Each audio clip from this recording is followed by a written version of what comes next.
प्रभु यीशु मसीह के सामर्थी नाम में हम मानते हैं। जितनी ताकत है हाथों में तारीफ कर दो खुदा में।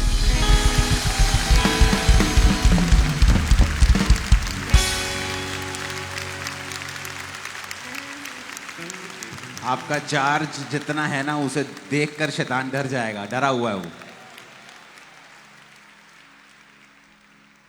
जो लेहन वाली लोग किस साइड पर बैठे हैं? इस साइड पर बैठे हैं। हाथों को हिलाना जरा, एक साइड पर। आज सिर्फ 1500 लोगों का लेहन था, लेकिन मुझे ये न्यूज़ मिली कि जो पुराने वाले थे नहीं आ पाए। आप इसकी गूंज कम करो और कृपया इस आदमी को बोलो बाहर आके खड़ा होकर खुद चेक किया करे अंदर क्यों बैठे हैं आप। तो जो पुराने लोग नहीं आ पाए थे वो भी आज आके लड़ रहे थे कि हमें भी एंट्री करनी है। मेरा पुराने थर्सडे लेहन नहीं हो पाया। इसको फ्लैट करो। तो आज वो लड़ के वॉलंटियर से अंदर एंटर कर गए। जब अब मैं एक आपको एग्जांपल देता हूं। एक मां अपने बच्चे को खाना देती है। एक दिन बच्चे ने नहीं खाया, रोटी छोड़ दी, सब्जी खा ली। उसने नोट कर लिया, रोटी छोड़ दी। अगले दिन रोटी खा ली, सब्जी छोड़ दी। पूरा हफ्ता वो कुछ कुछ छोड़ता रहा। एक हफ्ते बाद माँ अगर कहेगी बेटा जितना पूरे हफ्ते तूने छोड़ा है खाना, अब आज तुझे खाना पड़ेगा। फलाने दिन तूने सब्जी नहीं खाई थी, अब तुझे ये खानी पड़ेगी। अब सुनो मेरी बात, क्या खा लोगे तुम इतना? क्या वो बच्चा खा लेगा? जो पूरा हफ्ता वो छोड़ता आया, कभी सब्जी छोड़ दी, कभी सैलेड छोड़ दिया, अब माँ आके ढेर लगा दे आगे और बोले कि पूरे हफ्ते का खाना पड़ेगा, तो वो नहीं खा पाएगा।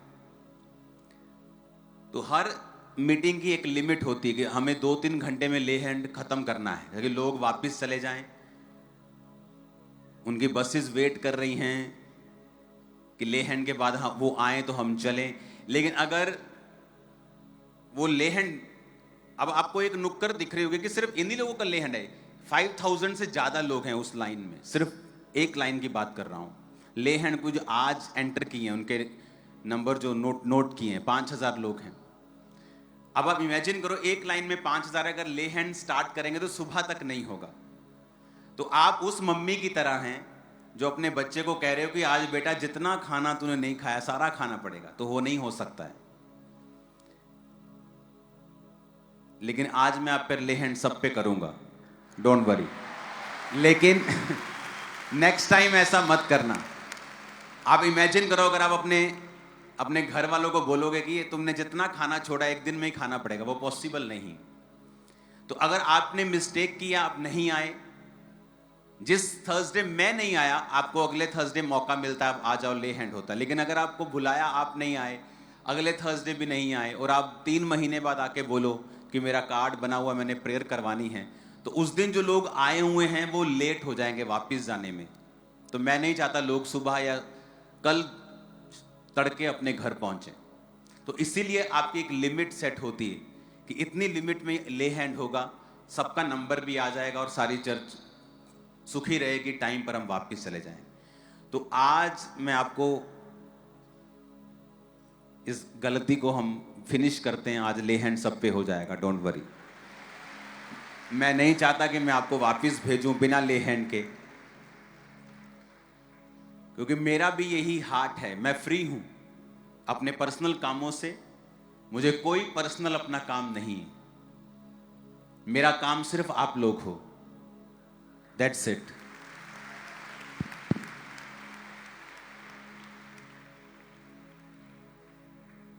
आपको जस्ट चर्च के सिस्टम फॉलो करने हैं ताकि आप आसान रहोगे। अगर आज भी आप देखोगे, जब एक चर्च का हिस्सा उठाया जाएगा, आप देखना कितनी वहां पे वो पेच फंसते हैं। कोई बोलेगा मुझे पहले जाने दोगे, नंबर अब 3-4-5 घंटे लगेंगे आज। तो आज आपको पेशेंस रखना है। अगर आप पेशेंस खो दोगे तो भी ले हैंड बंद हो जाएगा। तो अभी आप एंटर तो कर गए हो कि मुझे भी करवाना है, मुझे भी करवाना है। तो मैं तो तैयार हूं, अब आप तैयार रहना आज। हालेलुया। और मेरा बिलीव है कि परमेश्वर बड़े काम करेगा, और जो वचन आप सुनेंगे आपकी लाइफ सेम नहीं रहेगी। हालेलुया।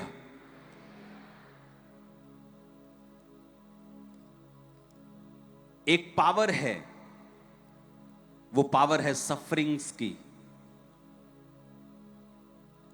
क्रिश्चियनिटी में हम मिरेकल्स की बात करते हैं, हम हीलिंग्स की बात करते हैं, हम ब्लेसिंग्स की बात करते हैं, हम आशीषों की बात करते हैं, लेकिन हम सफरिंग्स की बात नहीं करते, क्योंकि लोगों को सुनना यह पसंद नहीं।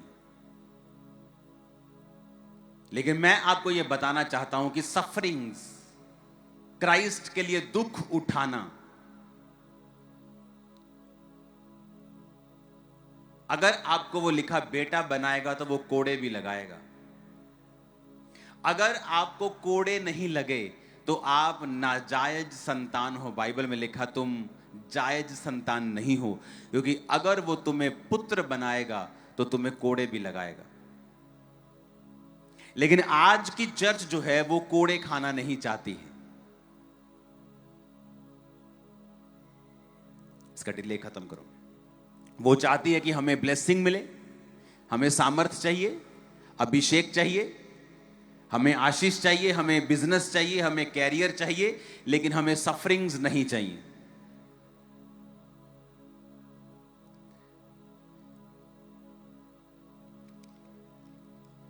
पौलुस कहता है अपने स्पिरिचुअल सन तीमुथियुस से, दूसरा तीमुथियुस 1 उसकी 8 आयत में, इसलिए हमारे प्रभु की गवाही से और जो मुझसे जो उसका कैदी हूं लज्जित ना हो, पर उस परमेश्वर की सामर्थ के अनुसार सुसमाचार के लिए मेरे साथ दुख उठा।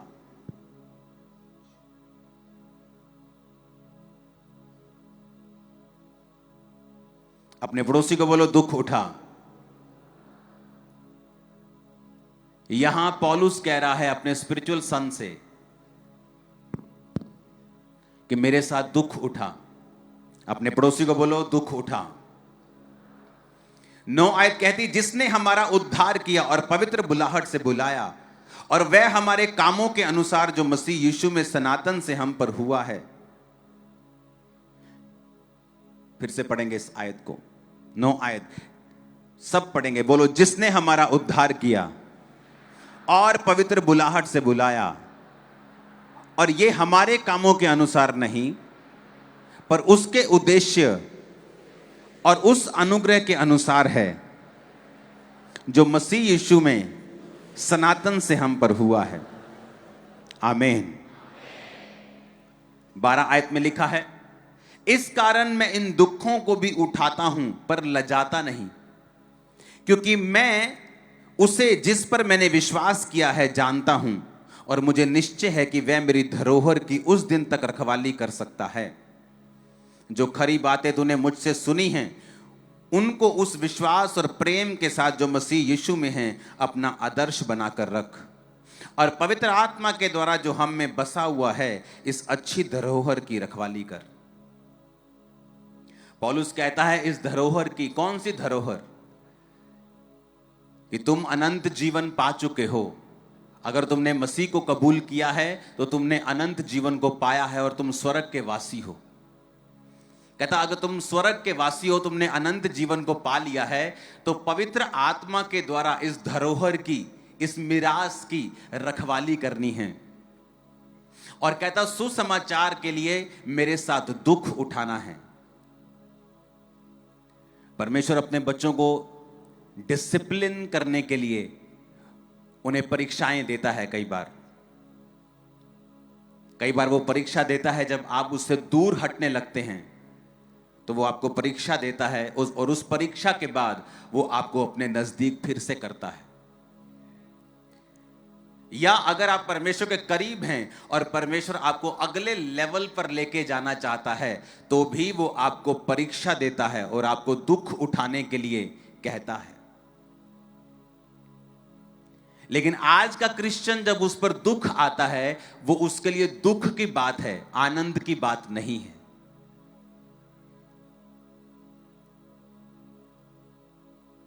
अगर आप क्राइस्ट के लिए दुख उठाएंगे तो आप होंगे जो मसीह के असली हकदार होंगे। इसलिए बहुतेरे लोग मसीह में नहीं हैं, बहुतेरे पास्टर्स मसीह में नहीं हैं, लोगों को लगता है कि बड़ी चर्च जो है वो डिसाइपल्स नहीं बना सकती, डिसाइपलशिप नहीं कर सकती, चेले नहीं बना सकती। और ये बुरी और गलत टीचिंग है। पहली चर्च जो जीसस क्राइस्ट ने खड़ी की, जहां पर परमेश्वर के 12 प्रेरित थे, यहूदा इस्करियोती मर गया और फिर उसे उन्होंने 12वां चुना।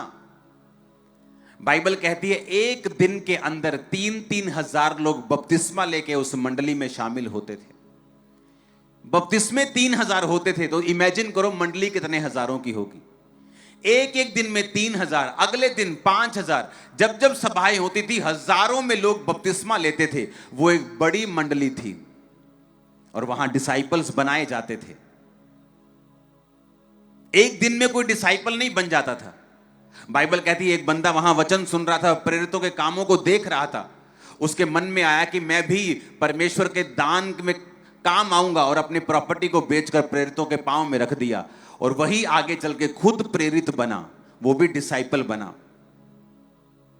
बहुत से लोग उनमें से चुने गए। बाइबल कहती है जब चर्च बढ़ गई तो यूनानी भाषा बोलने वाले कुड़कुड़ाने लगे कि हमारी विधवाओं का ध्यान नहीं रखा जा रहा है, इनके लिए खाने पानी का इंतजाम नहीं है, चर्च सो मच बिजी है, हमारा खाना पानी भी नहीं हो रहा है। तो वचन कहता है कि प्रेरितों ने कहा हम इस काम में नहीं जाएंगे, तुम 7 मनुष्यों को चुन लो जो खाने और पानी के ऊपर रहेंगे, पर हम प्रार्थना और वचन की सेवकाई में ही लगे रहेंगे।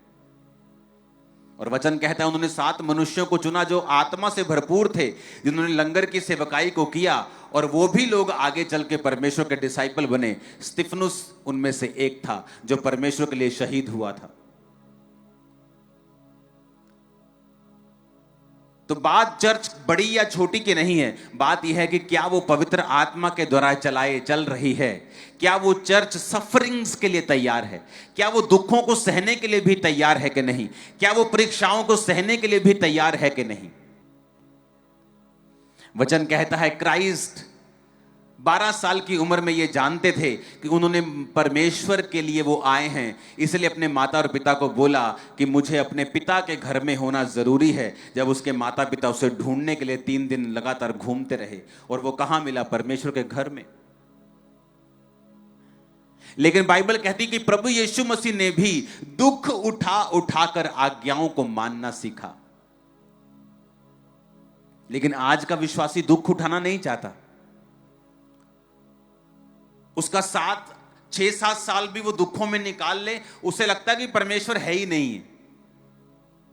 नहीं तो इतने साल से परमेश्वर मेरे जीवन में काम नहीं कर रहा होता। उसकी फैमिली बैकस्लाइड हो जाती है।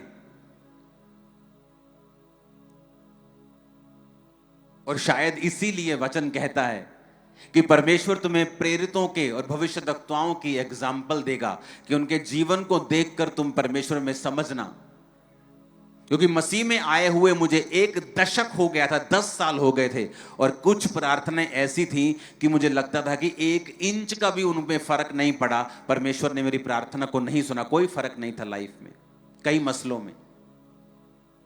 लेकिन जब परमेश्वर काम करने पे आता है वो करता है, लेकिन तब तक वो आपको यही रियलाइज करवाता है कि अगर वो आपका काम नहीं करता और आप दुखों में और सफरिंग्स को सहते हुए आगे बढ़ रहे हैं, तो क्या फिर भी आप यीशु मसीह के लिए दुखों को सह सकेंगे, या आप सहना चाहते हैं, या आप सिर्फ अपने पिता की प्रॉपर्टी को चाहते हैं, अपने पिता को नहीं चाहते।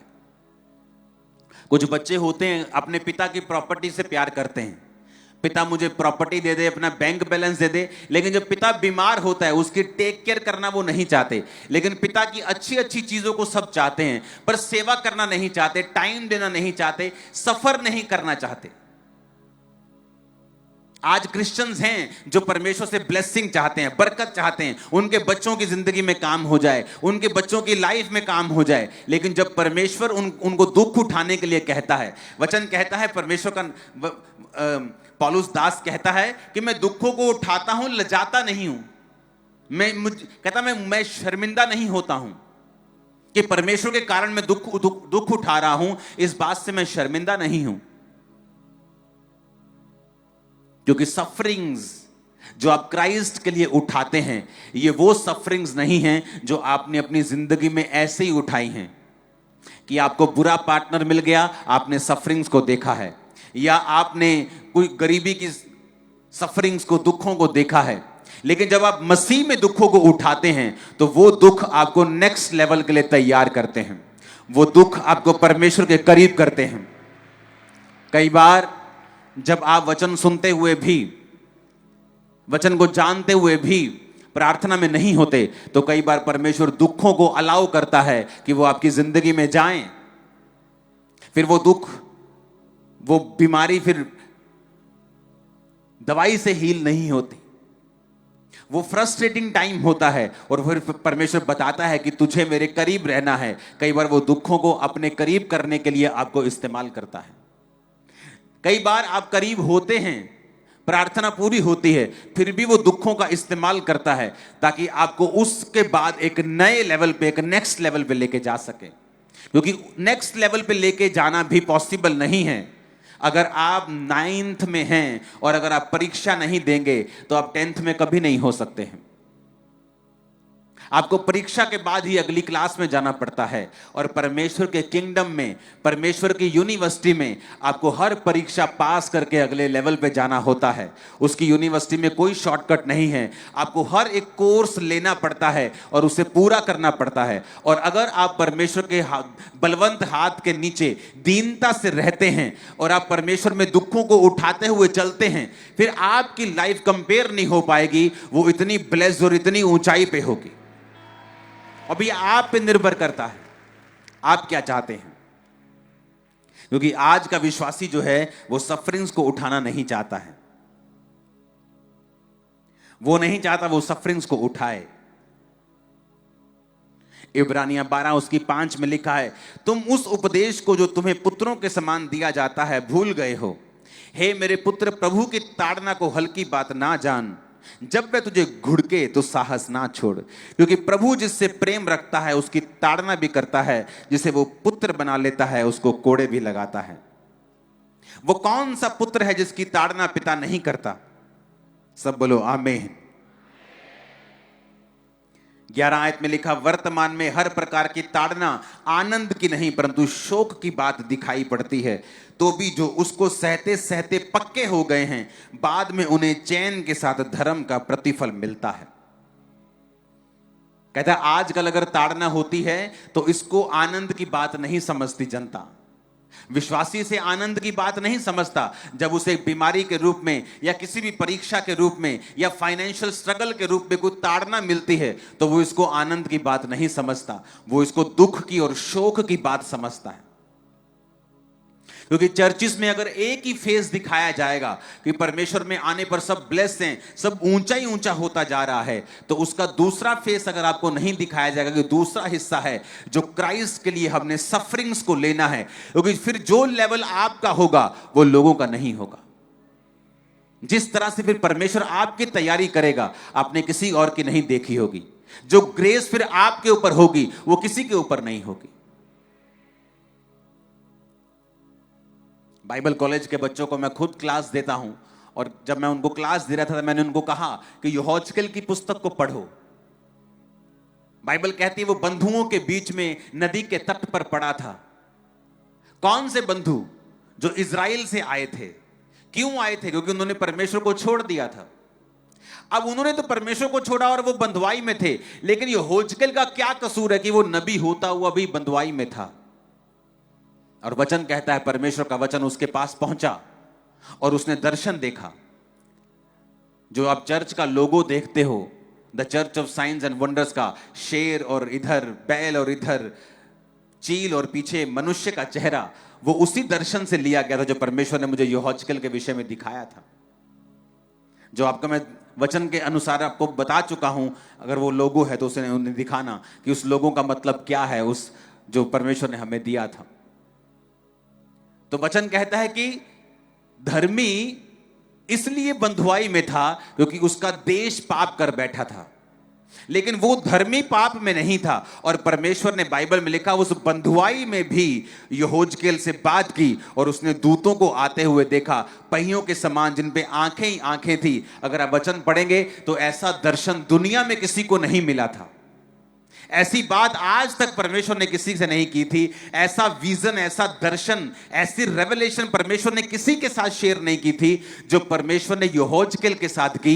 क्योंकि यहोजकेल उस समय बंधुआई में होने के बावजूद भी, दुखों में होने के बावजूद भी परमेश्वर के साथ वफादार था। उसने यह क्वेश्चन नहीं किया कि अगर मैं धर्मी हूं तो मुझे क्या फायदा हुआ।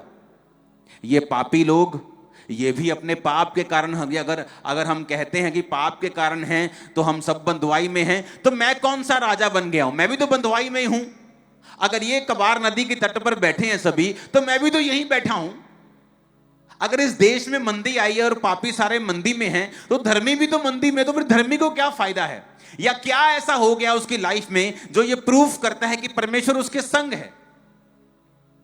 और यही फैसला होता है कि आप परमेश्वर को किसी आशीष के लिए चाहते हैं, आप परमेश्वर से किसी आशीष के लिए प्यार करते हैं, आपने कोई सौदा किया है परमेश्वर के साथ, या आप सचमुच अपना जीवन उसे दे चुके हैं। और वचन कहता है उस नदी के तट पर वो परमेश्वर के साथ वफादार था और परमेश्वर ने उसे दर्शन दिया, उसे दिखाया कि अब ये सारा देश बंधुआई में पड़ेगा, मुश्किलों में पड़ेगा। उत्तर दिशा से एक आंधी आएगी, तूफान आएगा, और अलग अलग परमेश्वर ने उसे दर्शन दिया कि ये लोग और दुखी होंगे और बाद में इन लोगों को मैं रिस्टोर करूंगा, बाद में इन्हें बचाऊंगा। और पूरे दर्शन वो पूरे हुए जितने परमेश्वर ने यहोजकेल को कहे थे। लेकिन वो कब आए उसको?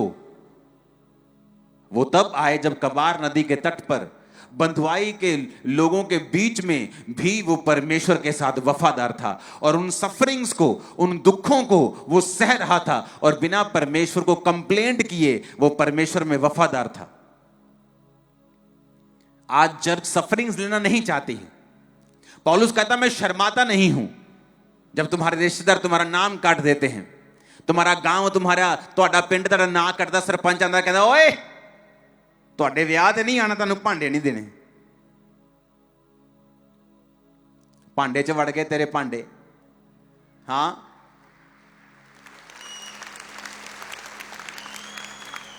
परमेश्वर कहता लजाना नहीं है, शर्मिंदा नहीं होना है, बल्कि इसको आनंद की बात समझना है। कहता इसको ताड़ना की, शोक की बात नहीं समझना है, इसको आनंद की बात समझना है। यह निशानी है प्रभु का आत्मा तेरे अंदर बसता है, यह तो साइन है। लेकिन वचन कहता है आज का जो विश्वासी है वो चर्च में आशीष लेने के लिए जाता है, लेकिन वो ताड़ना वाला हिस्सा नहीं लेना चाहता। वो अपने बाप को कहता है कि प्रॉपर्टी मुझे दे दे, लेकिन सेवा मेरे छोटे भाई को दे दे, अच्छा मुझे दे दे, और जो बुरा है वो मेरे दूसरी बहन को दे दे। आशीष मुझे मिलनी चाहिए, मैं आमीन बोलूंगा, मुझे बरकत मिलनी चाहिए। हां, लेकिन यीशु मसीह के नाम के कारण मुझे अगर दुख मिलता है तो वो मेरे लिए शोक की बात है। तो परमेश्वर कहता है क्या तुम्हारा संसारिक पिता तुम्हारी ताड़ना नहीं करता? अगर वो तुम्हारी ताड़ना करता है तुम्हें सुधारने के लिए, तो क्या ये अच्छी बात नहीं है कि स्वर्गीय पिता तुम्हारी ताड़ना करे? क्योंकि वो देखता है। अगर वो तुम्हारी ताड़ना नहीं करेगा तुम आगे नहीं बढ़ सकते। जो फ्यूचर में चैलेंजेस हैं, जो फ्यूचर में प्रॉब्लम्स हैं, जो फ्यूचर में इकोनॉमिक चीजें हैं, उनके लिए आप कभी तैयार नहीं होंगे अगर परमेश्वर आपको अभी से दुखों में तैयार नहीं करेगा तो। हालेलुया। तो आज की चर्च को यह भी समझना है कि द सफरिंग्स जो हैं, जो क्राइस्ट की थी, जो एक विश्वासी की भी हैं, वो भी आपके जीवन का एक हिस्सा है। अगर वो आपकी लाइफ में है कि जीसस के नाम के कारण अगर आप सफरिंग्स में हैं, दुखों में हैं, तो उसको आनंद की बात समझें, क्योंकि वो आपको स्ट्रॉन्ग करके नेक्स्ट लेवल पे ले जाने की तैयारी कर रहे हैं। आप प्रभु से पहले अधिक करीब होंगे, आप परमेश्वर के और नजदीक होंगे, और अच्छी तरह प्रभु को आप समझ पाएंगे, आपकी लाइफ और आसान होगी। आमीन। ऊंचा चाहिए मेरे को चर्च। हालेलुया। वचन कहता है जो उसको सहते सहते पक्के हो गए हैं, बाद में 11 आयत में लिखा, उन्हें चैन के साथ धर्म का प्रतिफल मिलता है। भाई साहब, वो प्रतिफल बहुत से धनी बाबुओं के पास नहीं है। जो बहुत धनी हैं, पूरा एरिया खरीद सकते हैं आपका, लेकिन वो प्रतिफल नहीं है चैन वाला, धर्म का प्रतिफल, चैन का प्रतिफल उनकी लाइफ में नहीं है। पर परमेश्वर कहता है अगर तुम दुख सहते सहते पक्के हो गए हो, तुमने अपने आप को बता दिया है, तुम्हारे शरीर को यह मालूम हो चुका है, तुमने परमेश्वर में मेंटल,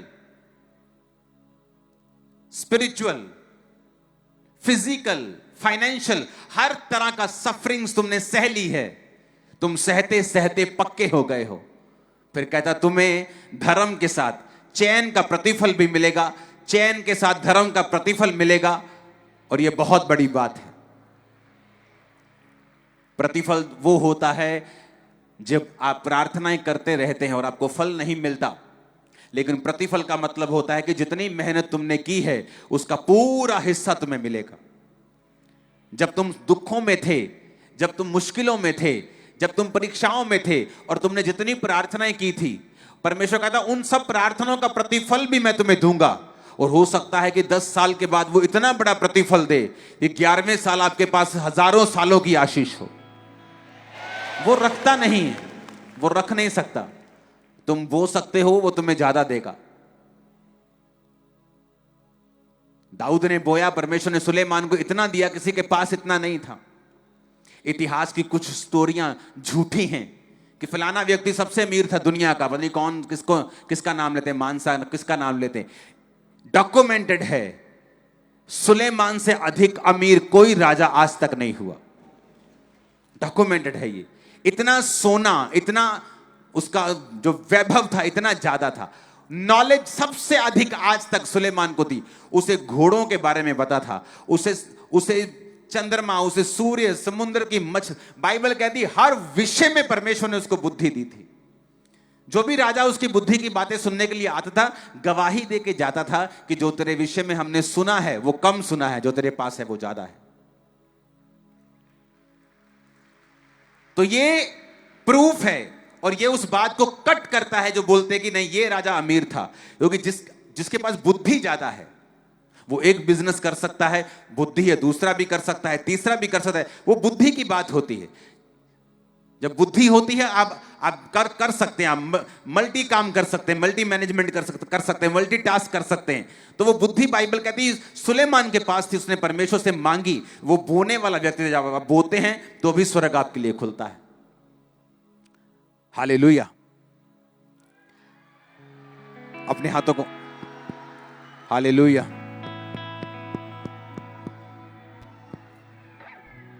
अपने हाथों को उठाओ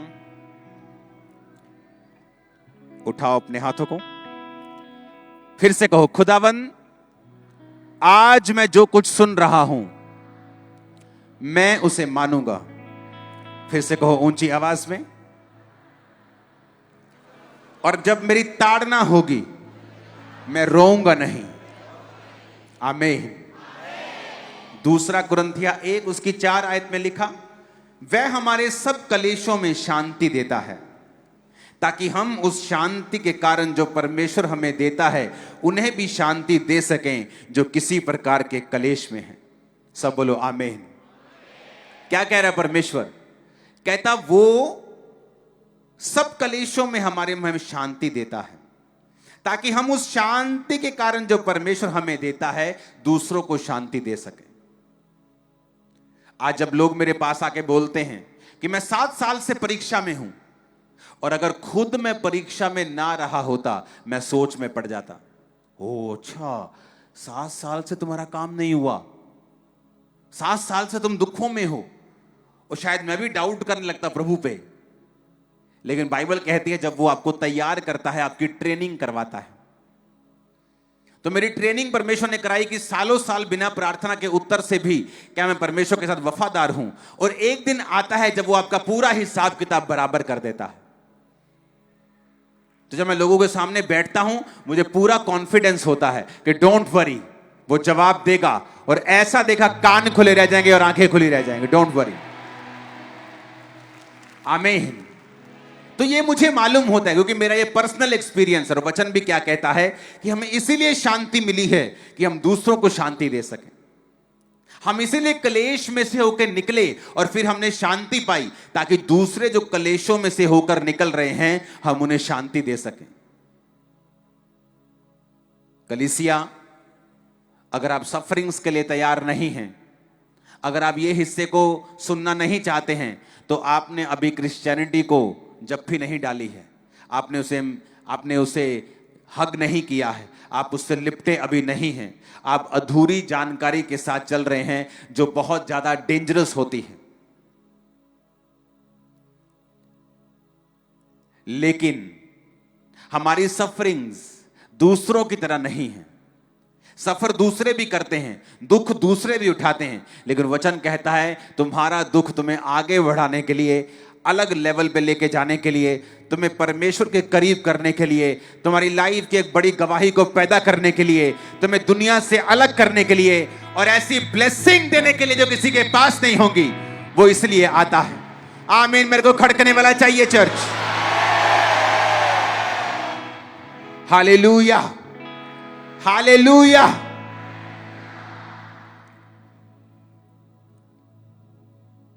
यहोशकेल ने सफरिंग्स को सहा, नदी के तट पे बैठा है, सब बंधुआइयों में बैठा है, सब लोग वैसे पापी भी उसके साथ बंधुआई में हैं और यहोशकेल भी बंधुआई में है। तो क्या शैतान उससे बात नहीं करता होगा कि तेरी लाइफ और इनकी लाइफ में क्या फर्क है, धर्मी होने का तुझे क्या फायदा है, जो इनकी जिंदगी में हो रहा है वो तेरी जिंदगी में भी हो रहा है, तो तुझे प्रार्थना करने का, पवित्र टाइम में रहने का, धर्मी रहने का क्या फायदा है।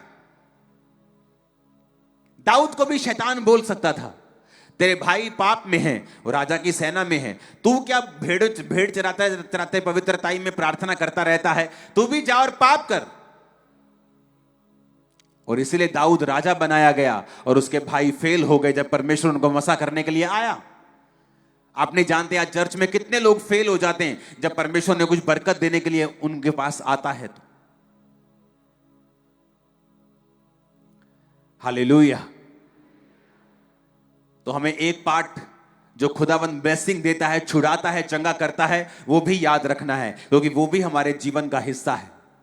हो सकता है आप एक परीक्षा में हो, लेकिन साथ साथ दूसरे हिस्सों में परमेश्वर आपकी लाइफ में बहुत सारे मिरेकल्स कर रहा। सफरिंग्स का मतलब यह नहीं कि वो आपको छोड़ देगा, सफरिंग्स का मतलब यह नहीं कि वो आपको त्याग देगा।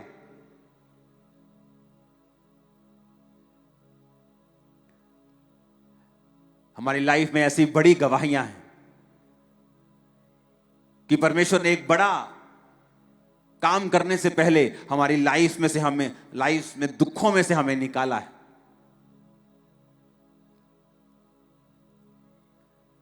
एक क्रूसेड की वीडियो टीम अगर आपके पास होगी, गुरदासपुर क्रूसेड हुआ था बहुत देर पहले, उसकी एक वीडियो है ड्रोन शॉट, अगर वो आपको मिले तो उसे दिखाना मेरे को। अपने पड़ोसी को बोलो, बोलो ध्यान से सुन, दुखों को तुच्छ मत समझ, मसीह के कारण निंदित होने को एक बड़ा भंडार समझ। मसीह के कारण दुखों को तुच्छ मत जान, क्योंकि वो तेरे लिए रोटी के समान काम करेगा, दवाई के समान काम करेगा, तुझे वो आगे बढ़ाएगा, तेरी इज्जत को बढ़ाएगा, तुझे अब के जीवन के लिए और अनंत जीवन के लिए तैयार करेगा। आप और आपके बच्चे हमेशा अनंत जीवन के लिए तैयार रहें और शैतान की सारी योजनाएं यीशु के नाम से जाती रहें। Hallelujah, hallelujah. अगर वो वीडियो तैयार हो तो जल्दी उसे चलाना। इस वीडियो को हम देखेंगे। ये प्रभु ने मुझसे अभी कहा आपको दिखाने के लिए, इसे देखेंगे। ये गुरदासपुर का क्रूसेड है, उसकी वीडियो है, आप देखना। बहुत से लोग लाखों को कभी समझते नहीं, उन्हें लगता है कि ये लाखों हैं। रियल लाखों में जो होते हैं ना, वो आपको ड्रोन में भी दिखाई नहीं देते। ये रियल शॉट है ड्रोन का और ये खत्म नहीं होगा। मैं आपको टेस्टिमनी देता हूं।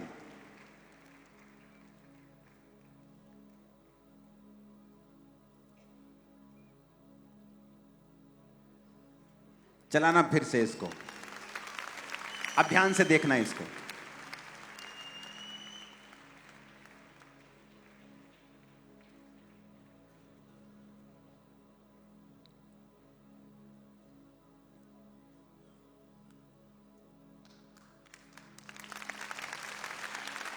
ओके, सुनो मेरी बात ध्यान से।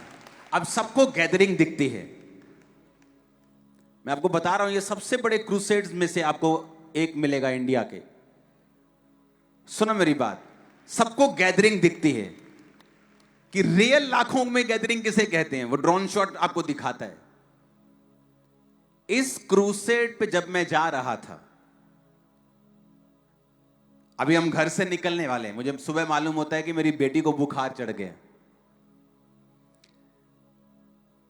जब शाम को मैं निकलने वाला था, इसका बुखार 104 था, और मुझे जिस रास्ते पे क्रूसेड आना था, उस रास्ते से ही मुझे इसको इसके डॉक्टर के पास लेके जाना। क्रूसेड 1 घंटे में है, और ये गाड़ी में बेहोश हो गई, बेहोश होने वाली हो गई पूरी तरह से।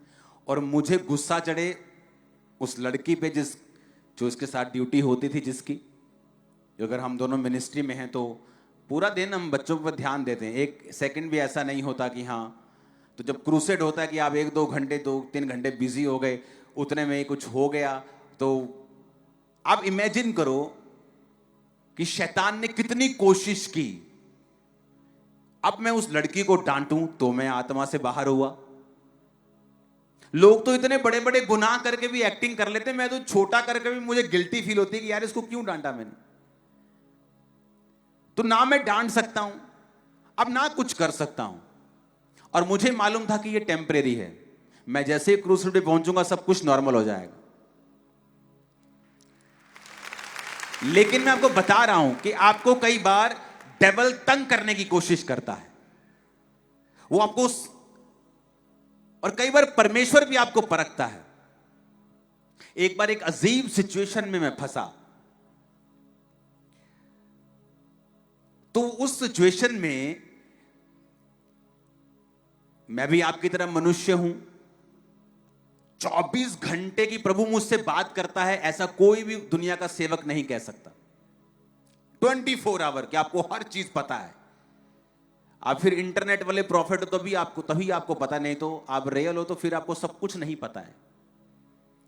और जब मैं उस सिचुएशन में हूं और मैं प्रार्थना कर रहा हूं अपनी फैमिली मेंबर के लिए, एक जीवन में मुश्किल के लिए, और हमें मालूम होता है कि हम यहां नहीं जा पाएंगे, वहां नहीं जा पाएंगे, ये ट्रैवल नहीं कर पाएंगे, हमें ये चीज चाहिए होगी, तो हम मुश्किल में फंस गए और हमारी फ्लाइट है सुबह। और मैं अब फोन कर रहा हूं फलाने बंदे को कि मुझे इस मंत्री से बात करो, ये चीज मुझे सर्टिफिकेट चाहिए अपने इस फैमिली मेंबर के लिए, ये मुझे चाहिए। तो अपने मैं संसारिक तरीके से अपने हल करने की कोशिश कर रहा हूं, और सुबह का समय मैं प्रार्थना करके सो जाता हूं और अपनी पर्सनल प्रेयर करता हूं, और मुझे सपना आता है, और सपने में परमेश्वर मुझे दिखाता है कि तुझे बिना किसी दिक्कत के मैं लेके जा रहा हूं। उससे पहले मैं भी आपकी तरह मनुष्य ही हूं, मैं भी संसारिक रीति से अपनी प्रॉब्लम सॉल्व करने का प्रयत्न कर रहा हूं, साइंस को यूज कर रहा हूं, मेडिकल को यूज कर रहा हूं कि सडनली समथिंग हो जाए कुछ, तो हम निकल जाएं एक बार। लेकिन फिर आता है हीरो, सीन में एंट्री मारता है, और मैं सो रहा हूं, और ये भी नहीं मैं प्रेयर कर रहा हूं हाय प्रभु मुझे छुड़ा, मेरी वो आदत नहीं है। तो मैं अपनी पर्सनल प्रार्थना करके सोता, और मुझे सपना आता है, और परमेश्वर मुझे दिखाता है कि हम जा रहे हैं और सब कुछ ठीक है। और हम उठते हैं, मैं उठता हूं, मैं अपनी फैमिली को बोलता हूं कि हम गाड़ी में जा रहे थे। तो बोलते क्या? मैं कहा डोंट वरी। कहते क्या हो गया? मैं कहा हाँ हो गया, ऊपर से हो गया, हो जाएगा। ऐसा नहीं कि शुरू से हम कॉन्फिडेंट थे कि हाँ हाँ हो जाएगा। मैं आपको बता रहा हूं, जो ऐसा कहता है ना कि मैं शुरू से टॉप फेथ में रहा हूं, वो झूठ बोल रहे हैं। एलिया पे टाइम आया, राजा को कहता ओए राजा मेरे कहे बिना बारिश नहीं आएगी, औस नहीं पड़ेगी, और जब रानी ने कहा तेरा सिर काट देंगे, भाग गया एलिया। वही एलिया। तो आपकी लाइफ में फेथ ऊपर नीचे होता रहता है। तो हम यत्न कर रहे हैं, सब प्रयत्न कर रहे हैं, ऐसा हो जाए ऐसा हो जाए, जुगाड़ पूरे लड़ा रहे हैं, और हमें लोग कह रहे हैं कि आप ये पॉसिबल नहीं होगा, आपको ये चीज चाहिए होगी जो आपको कोई देगा नहीं। मैं कहा डोंट वरी, प्रार्थना करते, प्रेयर करते, सोच लिया अगर ये नहीं होगा तो क्या करेंगे, और मैं सो जाता हूं। और जैसे सोता हूं, मैं आपको बता दूं मुझे ज्यादा सपने नहीं आते, लेकिन जब आता है फिर वो ऐसा आता है कि शैतान तड़पता, पूरा तड़पता है फिर बाद में। और मुझे सपना आता है कि ये सारा काम जो हमने, जिसके लिए हम शारीरिक रूप से ट्राई कर रहे थे, परमेश्वर ने वो रास्ता खोल दिया। और हम गाड़ी में जा रहे हैं, अपनी फैमिली को बोलता हूँ, कहते क्या? मैंने कहा मैंने सपना देखा, आज सुबह गाड़ी में चढ़ने से पहले ये खुदावन ने हमारे काम को कर दिया है। और आप इमेजिन करो, परमेश्वर ने लोग अंधे कर दिए, अथॉरिटीज अंधी कर दी, अपना काम परमेश्वर ने मेरे जीवन में किया, और हम वापिस यहां पे थे। और मैं आपको बता रहा हूं, खुदावन बहुत बड़े बड़े काम करता है, बहुत बड़े बड़े काम करता है। सफरिंग्स जब आए तो दुख ना मनाएं, ताड़ना को दुखी होने का कारण ना बनाएं कि आप दुख और आपका मुंह उतरा हुआ है। बाइबल कहती है इसे आनंद की बात समझें। अगर तो आपके जीवन में ताड़ना इसलिए आई होगी आप प्रार्थना नहीं करते और परमेश्वर फिर एक दुख की एंट्री करवाता है, तो वो भी अच्छी बात है। अगर वो ताड़ना नहीं करता, आप उस प्रार्थना की वजह से हो सकता आप मरी जाते या परमेश्वर से पूरी तरह से दूर चले जाते, तो वो भी एक सुख की बात है। अगर आपको बिना किसी कमी के परीक्षा आई है तो वो भी सुख की बात है, क्योंकि परमेश्वर नहीं चाहता आप सेम लेवल पे रहें, वो चाहता है आप एक ऐसा लेवल अचीव करें जो किसी दूसरे के पास नहीं है। हालेलुया। तो ताड़ना को फिर से वचन पढ़ेंगे। इस कारण मैं इन दुखों को उठाता हूं और लजाता नहीं। बोलो लजाता नहीं। फिर से बोलो अपने पड़ोसी को, मैं लजाता नहीं, मैं शर्माता नहीं। आमीन। तो यीशु मसीह का नाम आपके घर में पहुंचा, अब लोग आपको शर्मिंदा कर रहे हैं कि बहन जी पहले तो आपकी लाइफ में ये प्रॉब्लम नहीं थी, अब ये भी प्रॉब्लम हो गई है। कहता मैं उसके कारण लजाता नहीं हूं, और मैं समझता हूं कि परमेश्वर की इच्छा मेरे लिए क्या है, और मैं विश्वास के जरिए उन सब चीजों को पाने का प्रयत्न करता हूं। वचन में लिखा है, फिर से हम पढ़ेंगे, इब्रानियों 12 उसकी 11 आयत, वर्तमान में हर प्रकार की ताड़ना आनंद की नहीं शोक की बात दिखाई देती, पर जो पक्के हो गए हैं सहते सहते उन्हें चैन के साथ धर्म का प्रतिफल मिलता है। बहुत से लोग हैं चर्च आए, 5-5 के 10-10 के ग्रुप में, सबके बच्चा नहीं था, एक हटा 6 महीने में, साल में दूसरा, 2 साल में, 3 साल में सब हट गए, एक रह गई औरत, और उसको परमेश्वर ने सालों के बाद छुआ और दिया। शादी के 17 साल बाद, किसी को 20 साल बाद, बाकी हट गए कि अभी तो हुआ नहीं, क्योंकि उनका ध्यान बच्चे की ओर था। और वचन कहता है कि अगर आपका ध्यान आशीष की ओर है तो शैतान कोशिश करेगा उस आशीष को पकड़ के रखे और ना जाने दे, ताकि आप परमेश्वर से हट जाएं। इसलिए बाइबल कहती है अब्राहम का ध्यान स्वर्गीय यरूशलेम की ओर था कि अगर मुझे आशीष नहीं मिलती, मैं प्रभु से अगर हट जाता हूं, तो मुझे यह मालूम हो चुका है कि अनंत जीवन, स्वर्ग का जीवन सिर्फ परमेश्वर है। तो क्या मैं वो गंवाने के लिए तैयार हूं? अगर आपका ध्यान आत्मिक होगा तो लाइफ में शरीर की बरकतें भी इतनी होंगी जो आम लोगों के पास नहीं होंगी। आमीन। तो सफरिंग्स एक क्रिश्चियन लाइफ का हिस्सा है, इसे आप अलग नहीं कर सकते। जीसस क्राइस्ट को भी लिखा, दुख उठा उठाकर उसने परमेश्वर की आज्ञाओं को मानना सीखा है। यूसुफ सांकलों में बांधा गया बिना पाप के, और उसने परमेश्वर की आज्ञाओं को मानना सीखा है। वो उन फेक लोगों की तरह नहीं था जो पापों की वजह से दुख और दंड भोगते हैं। बाइबल कहती वो पवित्रताई में चलकर भी दंड भोग रहा था, और वही था वो जो प्रधानमंत्री बना। अगले लेवल पे जाने के लिए प्रभु आपको दुखों से होकर निकालेगा। उस पीरियड में, उस टाइम परमेश्वर के साथ वफादार रहें, अपने आप को प्रार्थना में दें, आंसुओं के साथ परमेश्वर के सामने जाएं, उसी की दुहाई दें। वो आपको छुड़ाएगा और ऊंचा करेगा, और पहाड़ पे आपको हिरनी के पैरों के समान आपके पैरों को बनाएगा, दृढ़ करेगा, आपको आपकी फैमिली को ब्लेस करेगा, फाइनेंस भी आपका आगे लेके जाएगा। आमीन। मेरे को खड़कने वाला चाहिए चर्च। Hallelujah, hallelujah.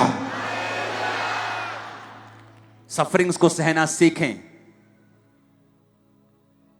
ऐसा कोई जेन्युइन परमेश्वर का जन नहीं है जिसने सफरिंग्स ना देखी हो। अगर कोई यह कहता है क्रिश्चियनिटी सिर्फ फूलों का बिस्तर है, यह रॉन्ग है। उसमें फूल भी हैं, उसमें परीक्षाएं भी हैं, लेकिन वचन एक बात हमें वायदा करता है कि वो सामर्थ्य के बाहर तुम्हें परीक्षा में पढ़ने भी नहीं देखा, लेकिन परीक्षा जितनी होगी आशीष उससे लाखों गुना ज्यादा होगी। कुछ लोग सारी उम्र परीक्षा में रह सकते हैं, दुखों में रह सकते हैं, अगर वो मसीह में नहीं है तो नाश हो जाएंगे उसी परीक्षा में। लेकिन वचन कहता है, पौलुस कहता है, हम गिराए तो जाते हैं परंतु नाश नहीं होते, सताए तो जाते हैं परंतु त्यागे नहीं जाते। वो परीक्षाएं तुम्हें आगे करेंगी, तुम्हें नाश नहीं होने देंगी, बल्कि तुम्हारे विरोधी, तुम्हारे रिश्तेदार, तुम्हारे अपने भी तुम्हें बनता हुआ, तुम्हें ऊपर जाता हुआ और ब्लेस होता हुआ, बढ़ता हुआ और आशीषित होता हुआ और सामर्थ्य होता हुआ देखने वाले हैं। आमीन। ऊंचाई आशीष तुम्हारी है चर्च। Hallelujah, hallelujah. देखा, वो पल भर का तुम्हारा हल्का सा कलेश अनंत महिमा को पैदा करेगा। यह भी बात याद रखना, यह भी सच्चाई है कि दुख इतना बड़ा नहीं होगा जितनी बड़ी आशीष होगी। हां, मैं परीक्षाओं में रहा हूं, अलग अलग तरह की परीक्षाओं में सालों रहा हूं, पर अगर आज के ब्लेसिंग के साथ मैं उन दुखों को कंपेयर करूं, वो छोटे हैं, बहुत छोटे हैं। तब बड़े लगते थे, बहुत बड़े लगते थे, इमोशनल डिस्टर्बेंस रखते थे, स्पिरिचुअल डिस्टर्बेंस करते थे। लेकिन समझ आती है, सहते सहते जो पक्के हो गए हैं उन्हें धर्म के साथ, चैन के साथ धर्म का प्रतिफल मिलता है।